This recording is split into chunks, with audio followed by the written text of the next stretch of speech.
Hello everyone, আসসালামু আলাইকুম সবাইকে। দেখেন আজকে আপনাদের আমাদের শোরুমের কাজ কত দূর হয়েছে এটা দেখানোর জন্য ভিডিওটা করতেছি। তো আমাদের কিন্তু শোরুমের যে ইন্টেরিয়র ডিজাইন, এই ডিজাইনটা করতেছে কিন্তু ইমেজ ইন্টেরিয়রের। আর ভাইয়া ইমেজ ইন্টেরিয়রের ওনার আমাদের সামনে আছে, মানে উনি ছিল না, আবার আসছে। ভাইয়া বলেন আমাদের এই শোরুমের কাজ করে কেমন লাগতেছে? আলহামদুলিল্লাহ অনেক ভালো আপু। আসলে ছোট জায়গার ভিতরে হ্যাঁ, মানে জায়গাটা বড় করার চিন্তা ভাবনা করতেছি, করে তারপরে সবকিছু গোছানোর একটা প্ল্যানিং করছি। যেমন একটা ক্যাশ কাউন্টার করছি, ক্যাশ কাউন্টার লোভার সিস্টেম করছি হাইলাইট করার জন্য। তারপরে যে এটা আছে ব্যাক ওয়ালটা, আপনার যে লোগোটা হবে টাচঅপ স্মৃতির ওটা থাকবে। তারপরে দুই পাশে লোভার প্যানেলিং করে সুন্দর একটা ব্যাকগ্রাউন্ড ক্রিয়েট করছি।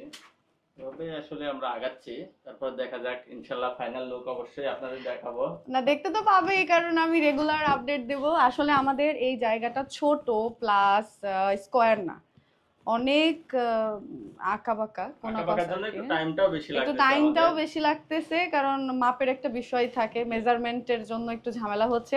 আর এই ছোট্ট একটা জায়গার মধ্যে কিন্তু আমাদের রিকোয়ারমেন্ট অনেক ছিল ভাইয়ার কাছে। রিকোয়েস্ট ছিল যে ভাইয়া আমাদের এটা লাগবে, এটা লাগবে, এটা লাগবে, এটা লাগবে। সো ভাইয়া চেষ্টা করেছে আপ্রাণ একেবারেই ইউনিক করে ডিজাইনটা কমপ্লিট করার জন্য। এই পাশটা আমাদের হচ্ছিল হ্যাঙ্গিং সিস্টেম রেখেছি আমরা, তবে হচ্ছিল নিচে হলো আমরা বক্স করে দিয়েছি। আর হ্যাঙ্গিং এর মাপ অনুযায়ী আমাদের বক্স হয়েছে, এই জন্য এই পাশে জায়গাটা একটু বেশি লাগছে আমাদের। এবার এই পাশে আমরা হচ্ছে, এই পাশে আমাদের ড্রেসের জন্য আসলে, আর এই পাশটা আমরা রেখেছি আমাদের শাড়ির জন্য, আর এই পাশটা রেখেছি আমরা ব্যাগের বা অন্যান্য আদার কসমেটিক্স আমরা এখান থেকে যেন বাইরে বাইরে থেকে। থেকে ফ্রন্ট ভিউটা যেন সুন্দরভাবে আসে, হ্যাঁ এক্স্যাক্টলি, সো একদম বাইরে থেকে দেখেও যেন যেন দেখতে আসলে পায়। শোরুমে আসে, এই জন্য ফ্রন্ট ভিউটা আমরা রাখছি ওইভাবে। শুধু আমাদের এই জায়গার মধ্যে যে আমরা এত কিছু করতেছি, এটা কিন্তু ভাইয়া অনেক হেল্প করেছে। ভাইয়া ডিজাইন দিয়েছে, ভাইয়া সবকিছু, আমরা জাস্ট বলেছি আমাদের এটা এটা লাগবে, আর ভাইয়া মেজারমেন্ট করে সবকিছু আমাদের এই জায়গাতে কি কি করা যাবে এবং কি কি করলে ভালো হবে, কোন কালার দিলে কি করলে। গেটটা পর্যন্ত ভাইয়া, আমরা ফার্স্টে পুশ গেট করেছিলাম। সুইংটা চাইছিলাম হ্যাঁ আর হ্যাঁ, কি, সুইংটা দিলে অনেক স্পেস চলে যাচ্ছে, সেজন্য আমরা স্লাইডিং এর চিন্তা করব। আচ্ছা আচ্ছা। তো পরে ভাইয়া আসলে ওইটা চেঞ্জ করে দিয়েছে। তো চাইলে কিন্তু আপনারাও আপনারা নিজেদের মনের মতো করে, নিজেদের যতটুকু জায়গা আছে, যেমন জায়গা আছে, আমাদের এটা কিন্তু টিনের, ঠিক আছে, এইটা কিন্তু ওপরে টিন, কিন্তু দেখেন কোনোভাবেই বোঝার উপায় নেই এখানে আরো লাইটিং টাইটিং দিলে একেবারেই বুঝতে পারবেন না। এটা পুরোটাই ভাইয়ার প্ল্যান। আমি ভাইয়াকে বলেছিলাম ভাইয়া আমি তো এরকম চাচ্ছিলাম আমার শোরুমটা, কিন্তু আসলে আমাদের সাধ্য সামর্থ্য অনুযায়ী তো বলতে গেলে ওপরে টিন, তো আমরা কি এরকম করতে পারবো? ভাইয়া বলছে অবশ্যই, কেন পারবেন না। তো ভাইয়া কিন্তু দেখা যাচ্ছে যে আহ, যেটা পসিবল, যেটা ইম্পসিবল সেটাও পসিবল করে দিয়েছে। কারণ এই জায়গাটাতে আমার কল্পনার বাইরে ছিল যে ওপরের এই সিলিংটা আমরা যেরকম চাইছি সেই রকমটাই হবে টিন সেট বাসার মানে ভেতরে ছাদের নিচে।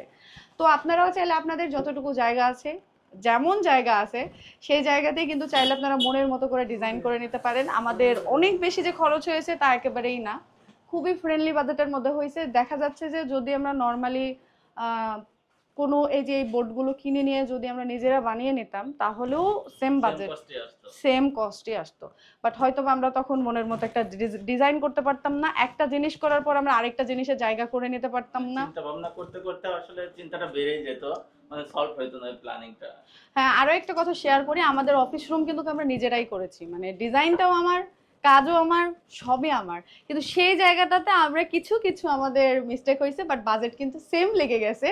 মানে আমরা ঘুরিয়ে পেঁচিয়ে সেই জায়গাতেই আসি, কিন্তু লেট করে। ঠিক আছে, মানে এক্সাম্পল আমাদের অফিস রুমে কিন্তু মোটামুটি 1 লাখ টাকা খরচ হয়ে গেছে, কিন্তু আমরা মনের মতো কিছু করতে পারি নাই। আমরা বুঝতেও পারিনি যে আমাদের এত টাকা খরচ হয়ে যাবে, কারণ আমরা যেই যেই জিনিস চাচ্ছিলাম সেই সেই জিনিস তো হয়ই নাই ওই রকম, উল্টো দেখা যাচ্ছে আমাদের বাজেট বেশি লেগে গেছে। তো এই কারণেই আমরা এবার আর কোনো রিস্ক নিইনি। তাই এইটুকু জায়গার মধ্যে আমরা চিন্তা করেছি যে যাই করব আমরা ইন্টেরিয়র ডিজাইনের কাছ থেকেই করে নিব। তো খুঁজে খুঁজে তো ভাইয়াকে খুঁজে পাবোই, কারণ রাত ভাই এবং বিথিদের কাজ ভাইয়াই করে দিয়েছে তাদের বাসার। আমাদের বাসার কাজও কিন্তু ভাইয়াই করতেছে। আমি একটা স্টোরি ইনশাআল্লাহ, দিয়েছিলাম, হ্যাঁ। ইনশাআল্লাহ খুব তাড়াতাড়ি ভাইয়া কাজ শুরু করবে। আমাদের শোরুমের কাজটা শেষ হয়ে গেলে আমাদের বাসার কাজ শুরু করবে। তো দেখতেই পাবেন যে পুরো, আমরা যেহেতু মানে ভাইয়ার উপর একটা বিশ্বাস আছে, কারণ কাজ দেখেছি অলরেডি, এবং ভাইয়ার ফেসবুক পেজেও দেখলাম ভাইয়া অনেক কাজ হ্যাঁ, করতেছেন বিভিন্ন। আর মেনলি হলো ঢাকা থেকে, হ্যাঁ, মানে ঢাকাতে আমাদের সারা বাংলাদেশে তো কাজ হ্যাঁ করে। সারা বাংলাদেশে কাজ করে। এটা আর বিশেষ রাস্তার করে পাশে তো।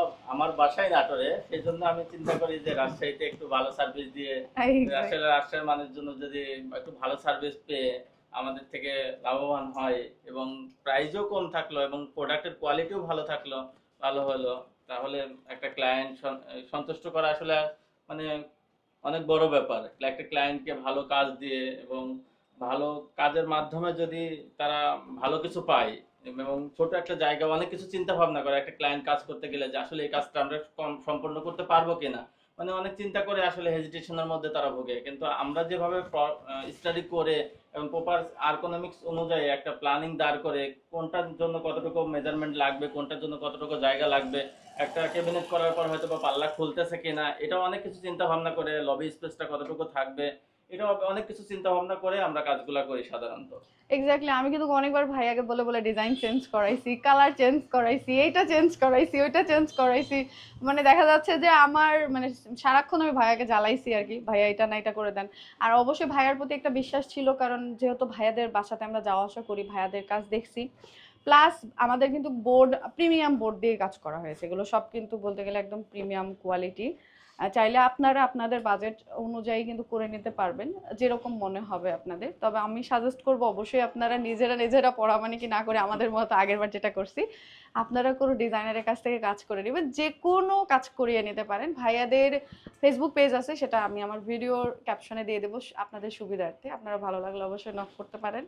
কাজ যে করেই নিতে হবে তার কোনো আসলে তো হ্যাঁ, মানে নেই। জানলেন বুঝলেন, তারপরে আপনি আসলে প্রাথমিক পর্যায়ে যে একটা কাজ আমাকে দিয়ে দিলেন এমন কিছু তা না। তো না, অবশ্যই আপনি ভেবে কাজটা চিন্তে। আমাকে আপনার সাইটটা ভিজিট করালেন, ভিজিট করার পর আপনি এস্টিমেট নিলেন এবং এস্টিমেট অনুযায়ী আপনি কি কোন প্রোডাক্ট দিয়ে কাজ করতেছেন সেই প্রোডাক্ট অনুযায়ী আমরা একটা এস্টিমেট দেবো। এস্টিমেটে ভালো লাগলে তবে আমাদের পেমেন্ট হুম, সিস্টেমে এগ্রি হতে এক্স্যাক্টলি, হবে। আপনার বাজেটের সাথে আপনার কাজের সাথে সবকিছু যদি ম্যাচ করে, দেন আপনি হচ্ছিল কাজ হ্যান্ড ওভার করে দিবেন, ভাইয়াদের দায়িত্ব দিয়ে দিবেন, তারপরে দেখবেন আপনার মনের সম্পূর্ণ মতো দায়িত্ব সবকিছু পেয়ে আমাদের। যাবেন। হ্যাঁ, বাকি সবকিছু ভাইয়াদের। কারণ আমার যেদিন কাজ শুরু হয় শোরুমের, আমরা সেদিন কিন্তু চলে গিয়েছিলাম হচ্ছিল সিলেটে। আর সিলেট থেকে আসার পরে এই যে এটা এটা আমরা দেখতে পাচ্ছি, মানে মোটামুটি যা যা বলেছি সব কাজই কমপ্লিট হয়ে গেছে। যেহেতু আমার ওপরে সিলিং নিয়ে চিন্তা ছিল, ওইটাই কমপ্লিট, আর ক্যাশ কাউন্টার, এই দুইটা নিয়ে আমরা একটু বেশি চিন্তিত ছিলাম, আর বাকি কাজগুলো নিয়ে ইনশাআল্লাহ কোনো আরো চিন্তা নাই। আউটলুক আরো ভালো হবে। হ্যাঁ হ্যাঁ, এখন তো মাত্র রং মানে সাদা আর কি করা হয়েছে, এখন এর উপর আরো রঙের কাজ আছে, আরো অনেক কাজ আছে। তো যাই হোক, সবই দেখতে পাবেন আস্তে আস্তে। তো সবাই ভালো থাকবেন, সুস্থ থাকবেন। আল্লাহ হাফেজ।